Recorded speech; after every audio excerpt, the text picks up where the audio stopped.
Astrology simplified bye Chaure में आपका स्वागत है। आज हम बात कर रहे हैं कि लग्न कुंडली और नवांश कुंडली में क्या अंतर होता है।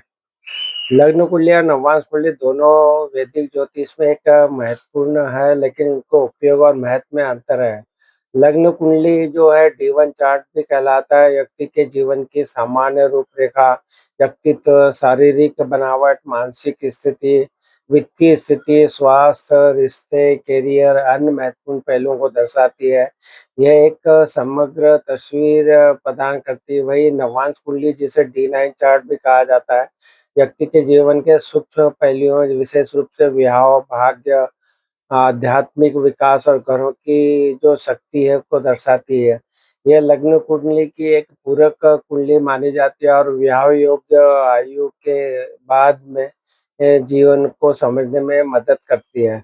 लग्न कुंडली, जिसे D1 चार्ट कहते हैं, बाहरी जीवन के बारे में बताती है। जैसे लग्न कुंडली व्यक्ति के बाहरी जीवन, सामाजिक जो व्यवहार है, भौतिक अस्तित्व है को दर्शाती है। सामान्य जीवन के बारे में बात करें तो ये जीवन की मुख्य घटनाएं, जैसे कि करियर, स्वास्थ्य, रिश्तों को दर्शाती है।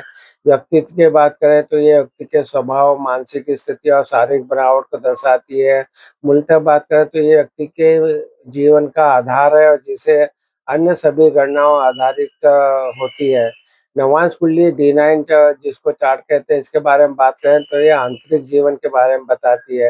नवांश कुंडली व्यक्ति के आंतरिक गुणों, भावनाओं और आध्यात्मिक विकास को दर्शाती है।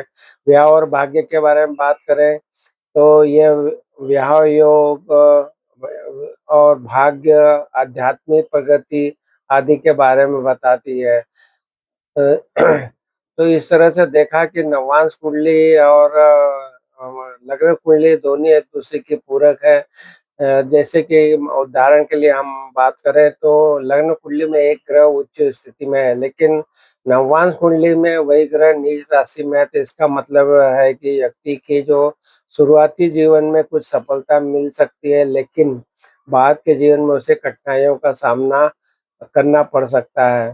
तो इस तरह से हम देखते हैं कि दोनों कुंडलियों का एक अध्ययन करने से व्यक्ति के बारे में जो अधिक जानकारी प्राप्त होती है और हम उसका सटीक रूप से समझ सकते हैं और उत्तर दे सकते हैं।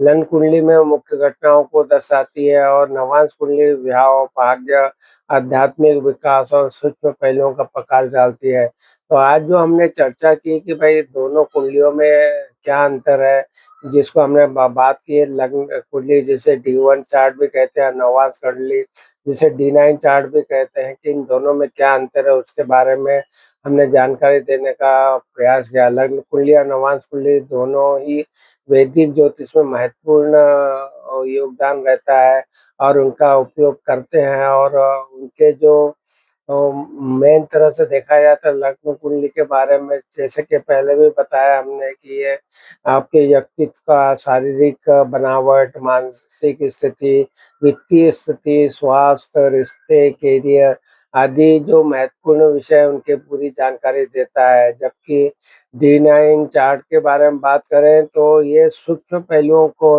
विशेष रूप से महत्व देता है, जैसे विवाह है, भाग्य है, आध्यात्मिक विकास है, इसके ऊपर जोर देता है और ग्रहों की क्या उसकी शक्ति है उसके ऊपर भी जोर देता है। तो इस तरह से हम बोल सकते हैं कि जो लग्न कुंडली की पूरक कुंडली है वो D9 चार्ट है, नवांश कुंडली है। इसके लिए जो हमने समझाने का प्रयत्न किया है, तो हमारी जो चैनल है सिंप्लीफाइड बाय चौरे पे उपलब्ध जो वीडियो है, उन सब वीडियो का आप ज़रूर लाभ उठाइए और वीडियो पसंद आए तो हमारे चैनल को भी सब्सक्राइब कीजिए और वीडियो को भी लाइक और शेयर कीजिए। आपने हमारे चैनल को सब्सक्राइब किया, वीडियो को लाइक और शेयर किया, इसलिए आप सबका बहुत-बहुत धन्यवाद। प्रणाम।